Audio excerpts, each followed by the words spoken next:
The imperial palace of the Tyranny Empire floated among the stars like a jewel made of living light. Its walls were built from crystal that had taken 10,000 years to grow. Its halls could hold 1,000,000 people. Its beauty had made warriors weep and poets fall silent. Princess Violet stood in the grand receiving hall, watching the delegates arrive from every corner of the galaxy. Her crystalline skin shifted colors with her emotions, moving from cool blue to proud violet. As she surveyed the scene, she was young by her people's standards, only 400 years old, but she had been trained since birth. For moments like this, the Galactic Accord Summit happened once every century. Representatives from the great powers came together to discuss trade territory and the endless politics of space. It was also a chance for new species to apply for membership, to prove they were worthy of standing among the ancient civilizations. Violet's mother, Queen Seraphine, stood beside her on the raised platform. The queen was magnificent. Her crystalline form had grown more complex over her 3,000 years of life, with geometric patterns flowing across her skin like living art. She wore no crown because she did not need one. Everyone who saw her knew exactly what she was. The Void Walkers have arrived, Violet said, nodding toward a group of shadowy figures that seemed to bend the light around them, and the Machine Orthodoxy sent their usual delegation. The Machine Orthodoxy representatives were beautiful. In their own way, their bodies were made of flowing metal and glowing circuits. They moved with perfect precision, never wasting a single motion. The crystal in hegemony is late, Queen Seraphine observed as always. They believe it makes them seem important. Violette smiled. Her mother had little patience for games. The Tyranny Empire had ruled this sector of space. For 12,000 years, they had seen empires rise and fall, like waves on a beach. They had survived wars that burned entire star systems. They did not need to play at importance. There is one more delegation, the Queen said, the humans. Violet felt a ripple of amusement. Ah yes, the new species, I have read about them. She had read quite a lot, actually. Humanity was a young race from a small, blue planet on the edge of the galaxy. They had only achieved faster than light travel about 200 years ago in cosmic terms. They were babies taking their first steps. Their biology was almost laughable. Soft skin that could be cut by a sharp rock. No natural weapons like claws or venom. No telepathy, no telekinesis. No ability to survive in vacuum. They lived for less than a century, which meant their leaders barely had time to learn their jobs before they died, and yet they had expanded quickly, colonizing dozens of worlds with a strange hunger that made older species nervous. They bred fast and built faster. Some called them a pest, others called them ambitious. Violet thought they were simply too young to know their place. The doors at the far end of the hall opened, and the human delegation entered. Violet had expected something interesting. Perhaps they would bring their best warriors, trying to impress with physical displays. Perhaps they would bring their scientists, showing off whatever machines they had built. Perhaps they would bring their most beautiful specimens, hoping to charm their way into the accord. Instead, she saw a group of about 20 individuals in simple, dark clothing. They walked without ceremony, without the grand entrances that other species favored. And at their head was a man who made Violet's amusement bubble over into actual laughter. He was average in every way.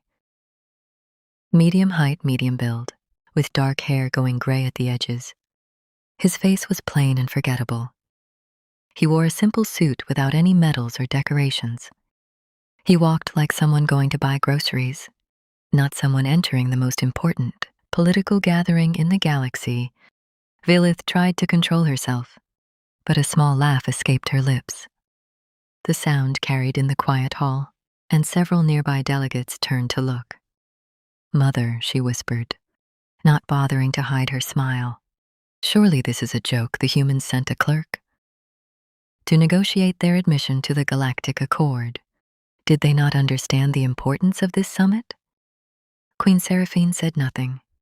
Look at him, Violet continued. No guards, no ceremony. No presents at all. He looks like someone's elderly servant. Is this truly the best humanity has to offer? Perhaps we were wrong to even consider their application. The human delegation had stopped in the center of the hall, waiting to be formally received. Protocol demanded that they stand there until the Queen acknowledged them. It was a small humiliation that all new species had to endure. Violet enjoyed watching them wait. She was already composing the story she would tell her friends later. The mighty humans, who had spread across the stars so quickly, had sent an old man in a plain suit to represent them. It was the best joke she had heard in decades. Then the man looked up, his eyes found Violet. Across the vast hall, through the crowds of delegates and the shimmering displays of alien technology, he had clearly heard her laughter. For a moment, something moved in his dark eyes.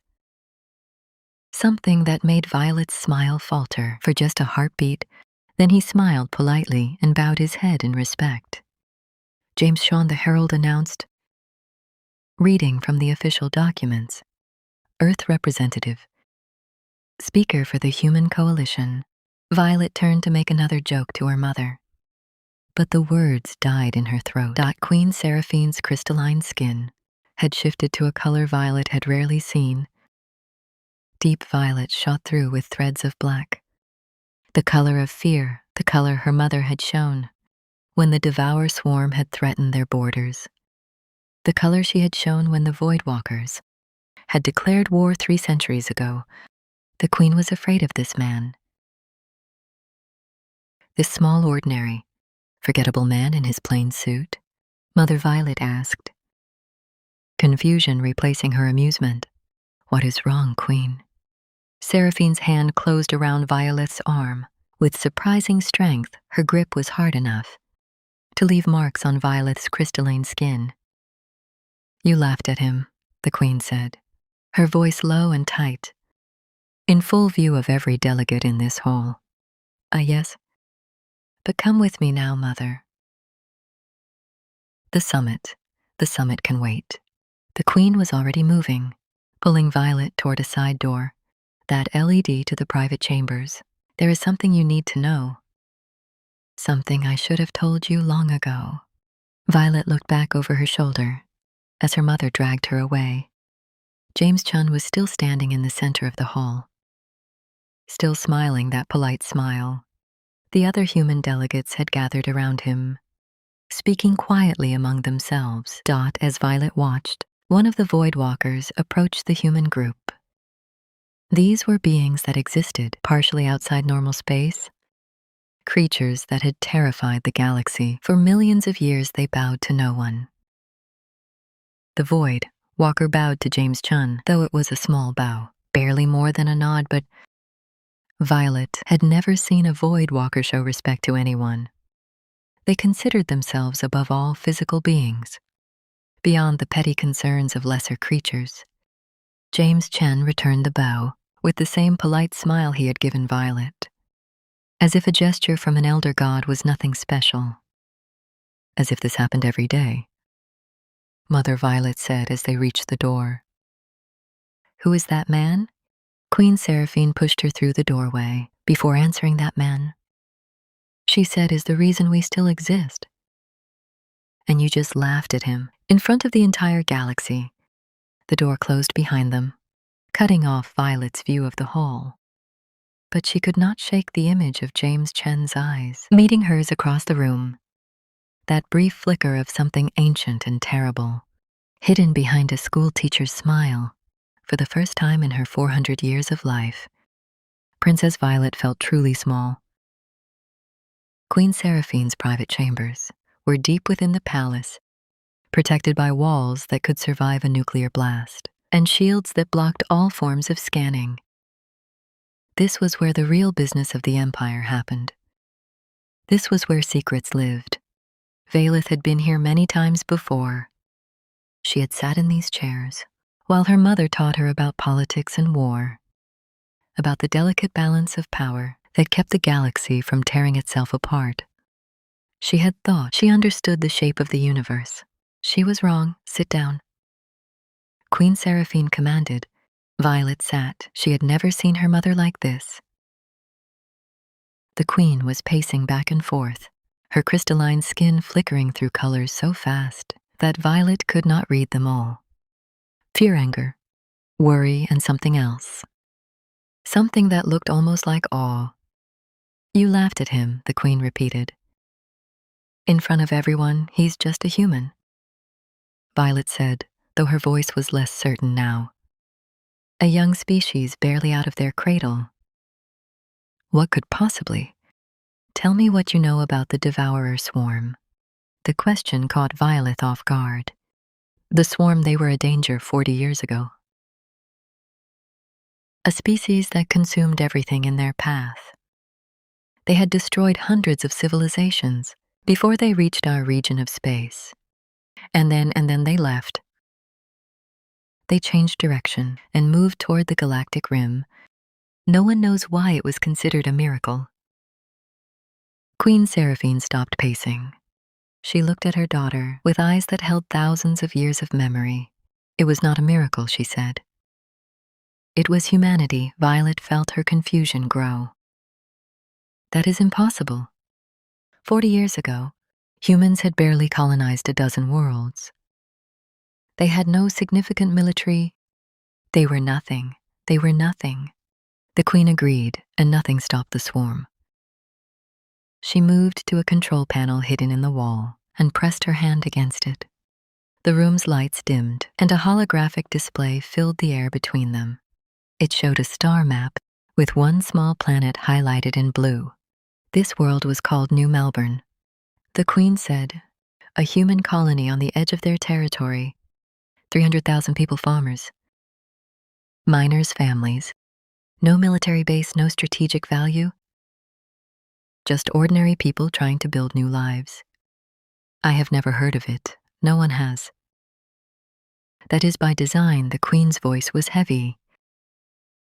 The swarm reached New Melbourne before anyone knew they were coming. By the time the distress signal reached the nearest human fleet, the swarm had already landed, millions of them pouring down from the sky like rain.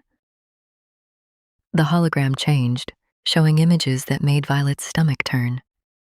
The swarm were nightmares given flesh. Creatures of kite and claw, with too many legs and too many teeth. They did not simply kill, they consumed. They absorbed other species into their collective, using their genetic material to spawn new horrors. The great powers had faced this swarm before. The queen continued. The Voidwalkers lost an entire fleet. Trying to stop them, the machine orthodoxy sacrificed 3 worlds to slow their advance. With a tyranny prepared for the end, our scientists calculated that the swarm would reach our core systems. Within 50 years, we began building tomb ships, hoping to preserve some fragment of our civilization. I did not know this, Violet whispered. You were not meant to. We hid the truth to prevent panic. The queen's skin shifted to a dull gray, the color of old grief. We had accepted extinction. Every great power had this swarm had never been stopped. They had consumed species older than the stars themselves. What hope did any of us have? But they turned away, yes. Because of what happened on New Melbourne, the hologram showed the colony now, the small settlement surrounded by swarm creatures. Violet expected to see death and destruction, the quick end that came to all who faced the swarm. Instead, she saw something else. The colonists did not run. Queen Seraphine said they could not. There was no fleet to evacuate them, no ships fast enough to escape. So they did something that no species had ever done before. What did they do? They fought back. The images showed ordinary humans, farmers and shopkeepers taking up weapons. Mining tools became spears. Construction equipment became barriers. They fought in the streets of their small towns, in the fields of their farms, in the quarters of their homes. They had no chance, Violet said. The swarm is endless for every creature you kill. 10 more take its place. The humans knew this. They fought anyway. The queen showed her the numbers. In the first day, 30,000 humans died. By the end of the first week, half the colony was gone. The swarm kept coming. Wave after wave of clicking. Screaming death, the humans kept fighting. They did not fight to win. The queen explained they fought to hurt. Every swarm creature they killed was a small victory. Every hour they survived was a triumph. They knew they were going to die, but they refused to die quietly. Violette watched the images with growing horror and fascination. She saw humans setting traps, luring swarm creatures into buildings, and then collapsing them. She saw a woman with a farming tool standing over her children, surrounded by the corpses of a dozen aliens she had killed with her own hands. She saw old men and young children working together to build barricades, knowing that each one would only buy them minutes. "This is madness," Violet said. "What is the point of fighting when you cannot win?" "That is what the swarm thought," the queen replied, "and that was their mistake. You see, the swarm had consumed thousands of species. They understood prey. They understood fear and flight and surrender. They did not understand humans." "What do you mean humans do not surrender?" "They do not accept death even when everything is lost. They keep fighting not because they think they will win, but because fighting is what they are." The hologram changed again, showing a cave system beneath the colony. Thousands of humans had retreated there, hiding in the darkness like animals. The swarm should have finished them in days, the queen said instead. The caves became a nightmare. Humans know darkness, they evolved in it. Hunting and being hunted, they turned those caves into a maze of death. Tripwires, poison traps, ambush points. The swarm lost more creatures in those caves than they had lost in the previous 100 years, combined. But surely they would have been overwhelmed eventually. Yes, they would have. Except for one man. The hologram focused on a single figure, a man with dark hair and kind eyes, wearing clothes that were torn and stained with blood. He was surrounded by children, dozens of them, leading them deeper into the caves. His name was James Chun, the queen said. He was a school teacher. Violet felt the blood drain from her face. The same James Chun, the man in the hall. The same. The princess looked at the image of the younger Chung, even covered in blood, even surrounded by horror. His face held the same calm expression she had seen in the receiving hall. The same polite smile, the same patient eyes. What did he do? Violet asked, though part of her was afraid to know. He did what humans do, the queen replied.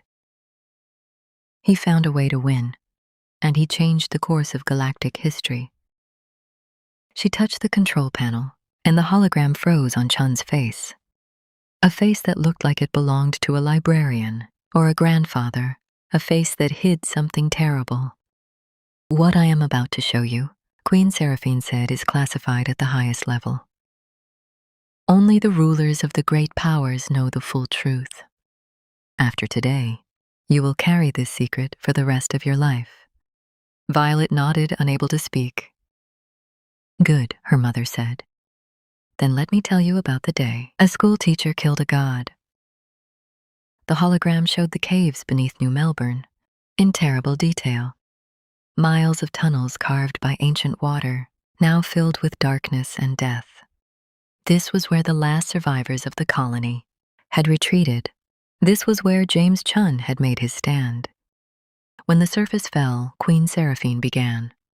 About 2,000 colonists made it to the caves. Most of them were the old, the young and the wounded.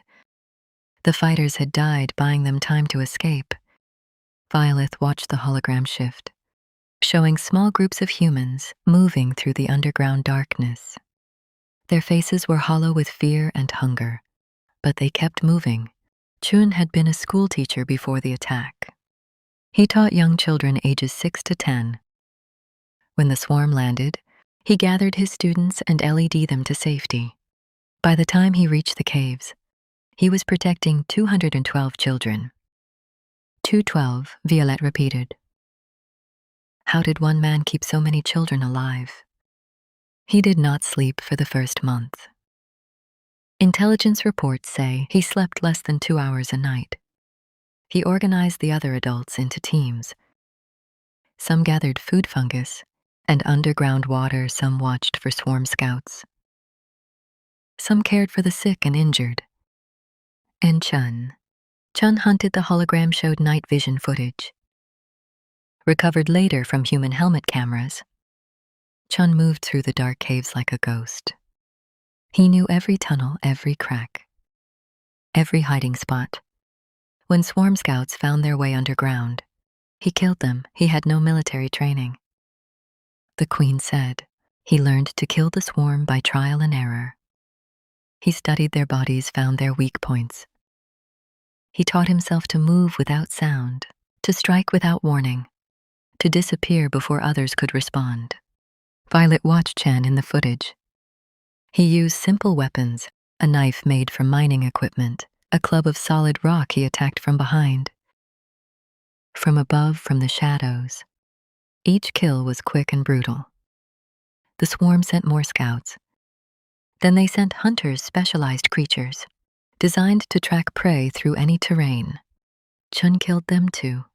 He set traps so clever that the swarm stopped sending individuals and started sending groups. And the groups he killed those too. He would collapse tunnels on them, lead them into dead ends, and bury them under rock slides.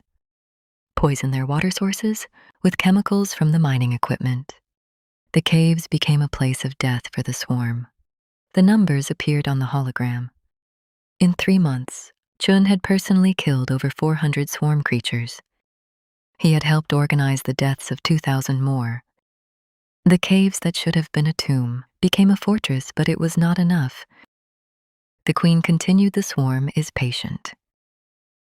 They had billions of creatures on the surface. They could afford to wait. Sooner or later, the humans would run out of food, water, or luck, so what changed? Queen Seraphine pulled up a new image. It showed a map of the cave system. Drawn in Chun's own hand, every tunnel was marked. Every chamber labeled. It was the work of months. A complete picture of the underground world. John explored farther than anyone else. He went into tunnels that were too dangerous, too unstable, too close to swarm territory. He was looking for something. What was he looking for? A way to hurt them. Not just kill scouts or destroy hunting parties. He wanted to wound the swarm itself. The queen pointed to a spot on the map, deep beneath the surface, and he found it. The hologram showed what Chun had discovered, a massive chamber carved by the swarm themselves. And in the center of that chamber, a creature unlike any other dot. It was huge, larger than a building. Its body was a twisted mass of flesh and chithin, connected to hundreds of tubes and tendrils that spread out in every direction. It barely moved, but its presence filled the chamber. With a terrible pressure, the Queen Mother. Viola breathed. He found the Queen Mother. Yes, the heart of the swarm. The creature that controlled them all through psychic connections. For 10,000 years, no one had ever gotten close enough to even see a Queen Mother. They were protected by millions of soldiers, hidden in the deepest parts of swarm territory. They were considered untouchable, but Chun found one. The swarm had brought her to New Melbourne to oversee the consumption of the colony. They never expected anyone to survive long enough to threaten her. They never expected a school teacher to map the caves well enough to find her hiding place. The hologram showed Chun standing at the entrance to a tunnel, the Queen Mother's chamber visible in the distance. His face was calm, almost peaceful. He knew what he had to do, the Queen said, and he knew he would not survive. Varath felt a strange tightness in her chest. She had laughed at this man. She had called him a clerk. Chung gathered every mining explosive, Left in the colony, he built a device so crude that our scientists still cannot believe it worked. Then he gathered the children one last time. The footage showed Chun kneeling before a group of young humans. Their faces were thin from months of rationing, their eyes too old for their years. But they looked at Chun with absolute trust. He told them he had to go away for a while. He told them to be brave, to take care of each other, to remember everything he had taught them. He told them that help was coming, that they just had to hold on a little longer. Did they know? Viralith asked. Did they understand? Some of them did, the older ones. One girl, about 12 years old, grabbed his hand and would not let go. She begged him not to leave. The footage shows him kneeling down, wiping her tears, and promising that everything would be all right. The Queen's voice was thick. Then he walked into the dark, carrying enough explosives to level a mountain, heading toward a creature that could destroy his mind. With a thought, the hologram tracked his progress through the caves. Hour after hour, he moved closer to the Queen Mother's chamber. The swarm sensed something wrong, but they could not find him. He was a shadow, a ghost, a human being in his natural environment. The Queen Mother felt him coming. The Queen said at the end, "Our psychic interceptors picked up her transmissions." She was confused. Her billions of children had conquered countless worlds, consumed species that were old, when the stars were young, and now something was coming for her in the dark. She did not understand, no.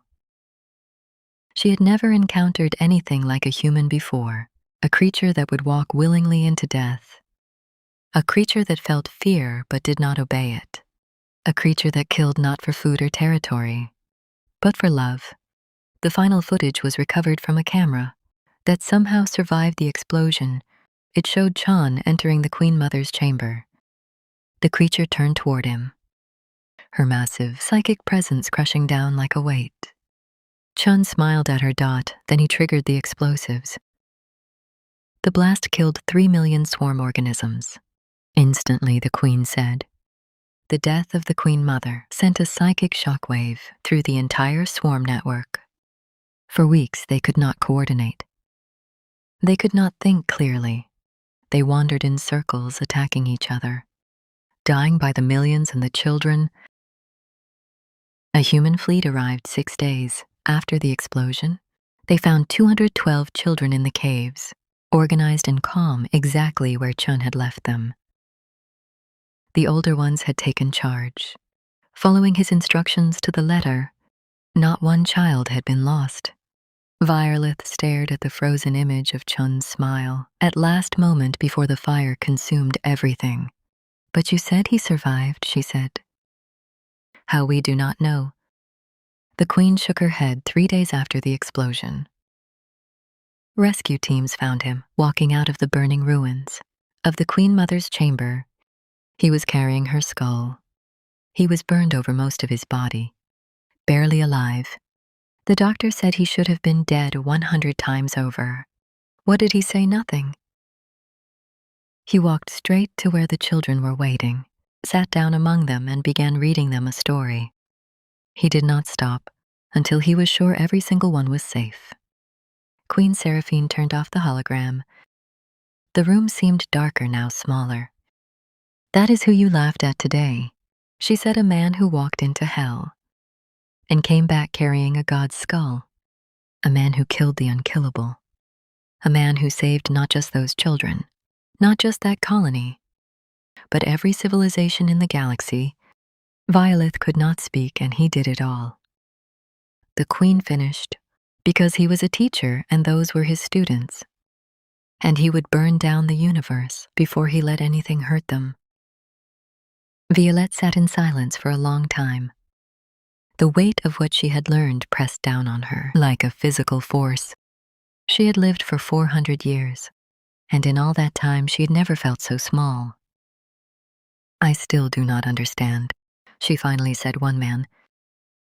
One impossible story. Why does the entire galaxy fear humanity? Because of one man. Queen Seraphine settled into a chair. Across from her daughter, her crystalline skin had shifted to a deep blue, the color of ancient wisdom and heavy thoughts. Because James Chun is not special, the queen said, among humans. He's ordinary, that makes no sense. What he did was extraordinary. By our standards, yes. By human standards, he simply did what needed to be done. The queen leaned forward. That is what makes them terrifying. Any human, any one of them, is capable of becoming what Chun became. They do not need to be warriors or soldiers. They do not need training or special abilities. When something they love is threatened, they transform. She activated the hologram again, showing a different set of images. Human history stretching back thousands of years. Look at their past. They came from a death world, a planet that tried to kill them every day. They survived ice ages that covered their continents. They survived plagues that killed half their population. They survived wars that burned their cities to ash. And every single time they rebuilt, they grew stronger. The images showed cities rising from ruins, children being born in bomb shelters, people helping strangers through disasters. Through all of it, humans kept going. They have a saying, the queen continued. What does not kill me makes me stronger. We thought it was just words. We were wrong. It is a fundamental truth of their species. But surely they have weaknesses. They live such short lives. They have no natural weapons. Their short lives make them desperate. They know they have limited time, so they fill every moment with purpose. They do not wait for centuries to make decisions. They act. The queen pulled up military statistics. In the 40 years since New Melbourne, humanity has expanded to over 100 worlds. They have built a fleet that rivals the Void Walkers. They have developed weapons that make our scientists nervous. All from one incident. The incident woke them up. Before New Melbourne, humans were content to explore and trade. They thought the galaxy was mostly peaceful. The swarm taught them otherwise. The queen's skin flickered with orange, the color of warning. Now they are prepared. Now they watch the darkness between stars, with weapons ready and ships fueled. She showed Viralth intercepted communications from the Swarm Collective, the psychic network that connected all swarm creatures across the galaxy. What Violet saw there made her blood run cold. The swarm was afraid. The messages pulsed with a new concept, a warning that repeated endlessly through their hive mind. Images of Earth, of human ships, of James Chun's face, and a phrase that translated roughly as, the prey that hunts. They have consumed 10,000 species. Queen Seraphine said, they have destroyed civilizations older than our sun. And they fled from humanity, not because humans are stronger, but because humans cannot be broken. What do you mean every other species the swarm faced? Eventually surrendered. They accepted death. When death became inevitable, they gave up. The queen shook her head. Humans do not give up even when surrounded. Even when outmatched, even when all hope is gone. They keep fighting. They fight until their last breath. And then their children take up the fight. She showed Violet the aftermath of New Melbourne, the human response to the swarm attack. It was not grief. It was not fear. It was rage within 1 year of the rescue. Humanity had built 17 new warships, specifically designed to kill swarm creatures. Within 5 years, they had hunted down and destroyed every swarm hive. Within 100 light years, within 10 years, they had pushed the swarm back further than any species had managed in history. They wanted revenge. They wanted to make sure it never happened again. There is a difference. The queen pulled up an image of a human admiral, an old woman with steel in her eyes. This woman lost her family on New Melbourne. She designed the tactics that broke the swarm fleet. At Kepler Station, do you know what she said after the victory? Violet shook her head. She said, we are coming for every single one of you, not because we hate you, Because our children deserve to grow up without monsters under their beds. The princess felt a chill run through her. Crystal and body, they do not fight like conquerors. No, they fight like parents, like protectors. That is what the swarm could not understand. That is what none of us truly understood. Until New Melbourne, the Queen stood and walked to the window, looking out at the stars. Predators, we know. Conquerors, we know. But humans are neither, they are guardians. And guardians do not stop. They do not tire, they do not surrender. Why are you telling me this now? Viralith asked, why did you keep this secret? Because it was not my secret to share. Humanity asked that we keep their nature hidden. They did not want to be feared. They wanted to be respected, to join the galactic community as equals. The Queen turned back to her daughter. But now you have insulted them in front of everyone. And you need to understand exactly what you have done. Violet felt shame wash over her, turning her skin a dull gray. I did not know, no. But the other delegates knew. The Void Walkers who bowed to Chun, they know what he is, the machine orthodoxy. They have studied human history and found it terrifying. Every great power in that room understood exactly who was standing before them. And I laughed, you laughed. The Queen's voice was not angry, just tired you. The heir to the tyranny empire laughed at the man who killed a god and saved the galaxy. What do I do? You apologized. Sincerely, personally. And immediately, the Queen walked back to stand before her daughter. And then you pray that James Chan is as forgiving as the stories say. Because if humanity decides that the tyranny empire is their enemy, she did not finish the sentence. She did not need to. Violet thought about the images she had seen. The farmers fighting with tools, the children surviving in caves, the school teacher walking into fire with a smile on his face. They would not stop. She said quietly, no, they would not stop. They would come for us with everything they have, and they would not rest until every single threat to their people was eliminated, not out of malice, not out of hatred, simply because that is what they are. The Queen took her daughter's hands. Do you understand now? Do you see why I was afraid? Virelith nodded slowly, I see. I understand, she paused. But there is something else I do not understand. What if they are so powerful, so determined, so unstoppable? Why did they send Chun to negotiate? Why not a warrior, someone who would impress the other species? Queen Seraphine smiled for the first time since they had entered the chamber. It was not a happy smile because they are not trying to impress us. They are sending a message. She released her daughter's hands. Humanity is telling the galaxy, our school teachers can kill your nightmares. Our ordinary people can do the impossible. And if you threaten us, if you hurt our children, then every single human becomes what James Chum became. She walked to the door and opened it. Now go find him, apologize. And hope that humans are as kind as they seem.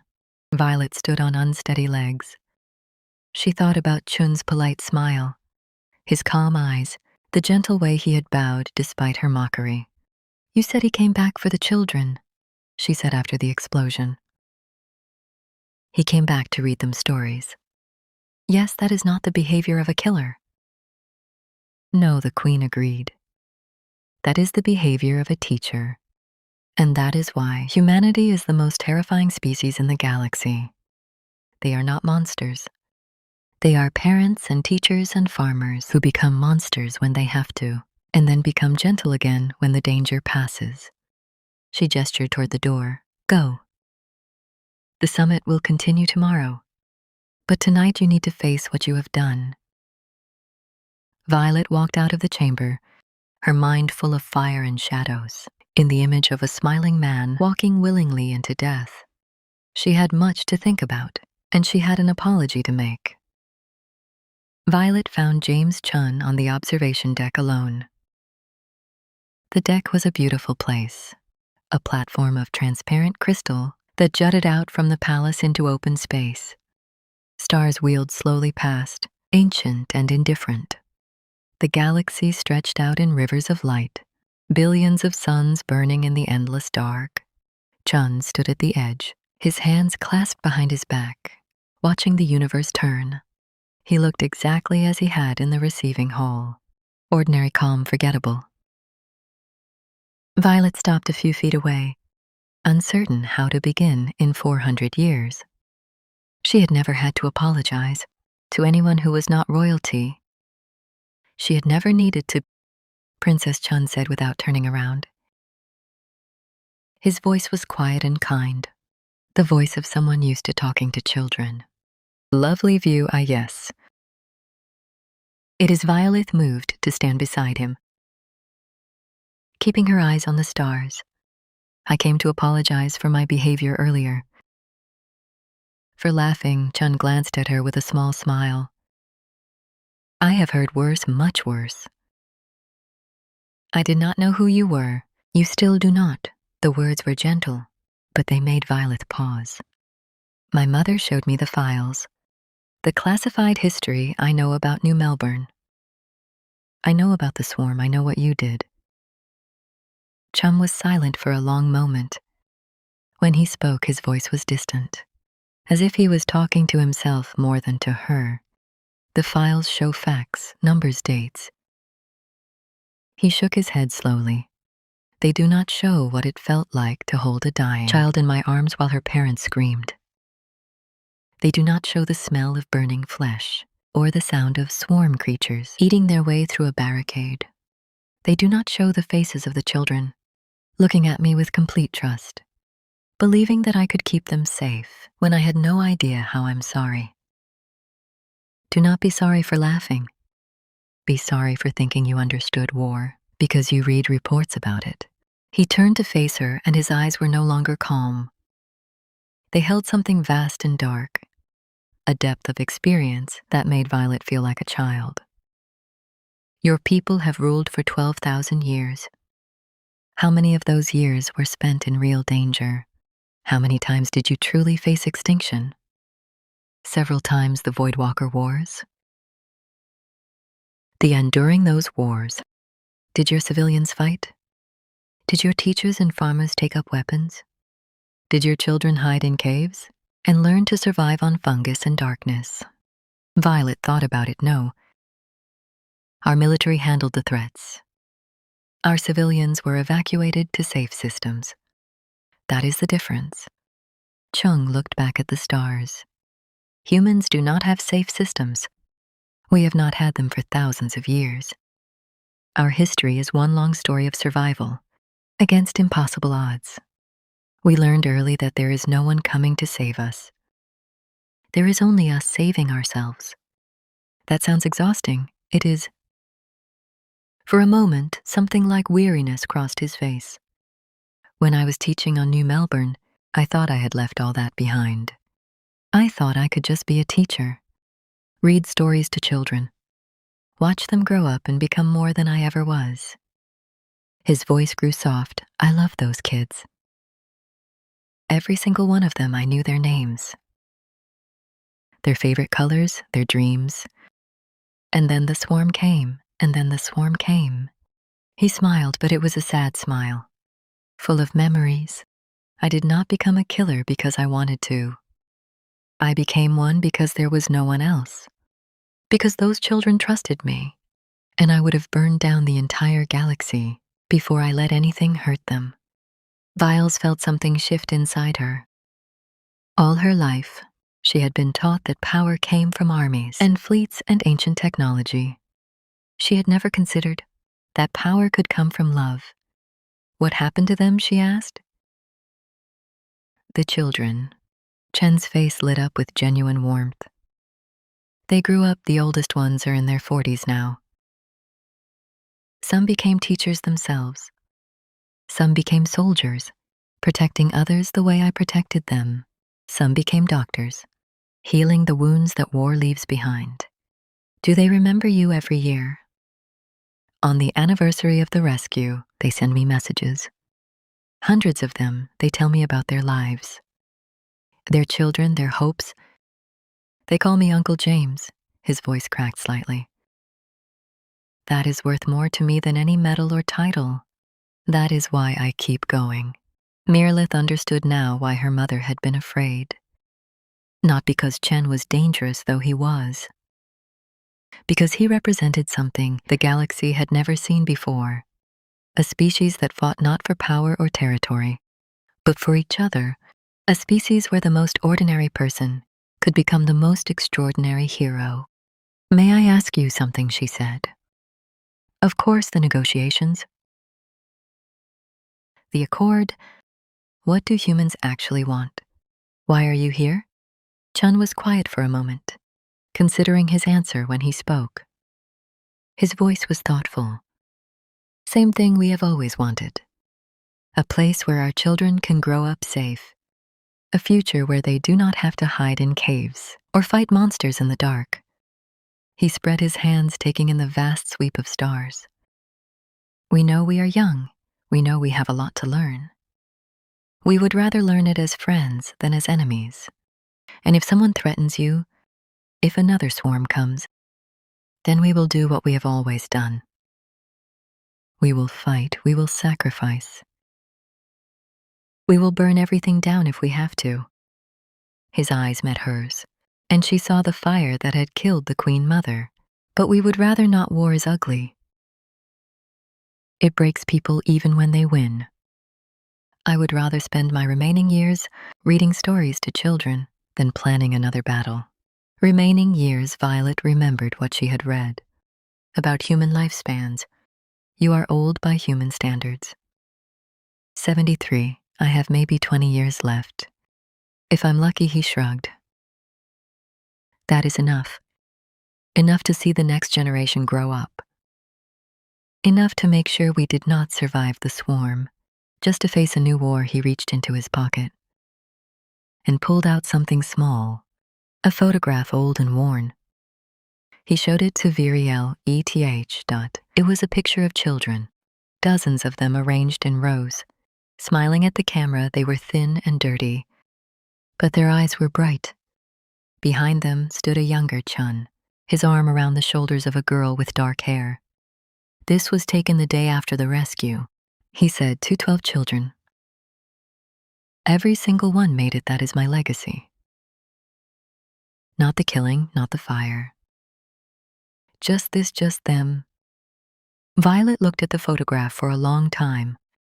She thought about her own legacy, the empire she would someday rule. She had always assumed the power was measured in ships and soldiers. Now she wondered if she had been measuring the wrong things. I understand now, she said slowly, why the other delegates showed you such respect. Why my mother was afraid your mother is wise. Fear is not the wrong response. Chum put the photograph away. But I would rather have friendship than fear. I would rather build something than destroy something. That is why I am here, Princess. Not to threaten, not to demand. Just to ask if we can be neighbors. Good neighbors? The kind who help each other and protect each other. He held out his hand. It was a human gesture of greeting, she knew. A symbol of openness and trust. Want to help us try, he asked. Violet looked at his hand. Soft skin, no claws or scales. The hand of a schoolteacher. The hand that had carried explosives into a monster's lair. The hand that had held dying children and wiped away their tears. She took it. Yes, she said, I do. John smiled, and for a moment he was not a legend or a weapon, or a warning. He was just a tired old man who wanted peace, who had given everything he had to earn it. Good, he said. That is a start. They stood together at the edge of the observation deck, two representatives of species separated by millions of years of evolution. Behind them, the galactic summit continued, full of politics and posturing. But here in the quiet dark between stars, something new was beginning, a friendship and alliance A promise the princess of the tyranny empire had laughed at a human. Now she understood why. That was the biggest mistake she had ever made. Not because humans were dangerous, though they were, not because they could destroy her people, though they could, but because they could have been friends all along. And friendship with humanity was worth more than all the crystal palaces in the galaxy. Tomorrow, Firulith said, I will speak at the summit. I will support human membership in the Accord. You do not have to, I want to. I want to be part of what you are building.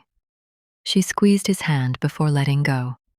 I want to help make a galaxy where children do not have to hide in caves. Chen's eyes softened, then welcome to humanity's dream. Princess, we are glad to have you. They turned back to the stars, standing side by side, and somewhere out there in the vast dark, the galaxy shifted, not because of war, not because of fear, because a princess had learned to see the universe through human eyes, and what she saw there was hope.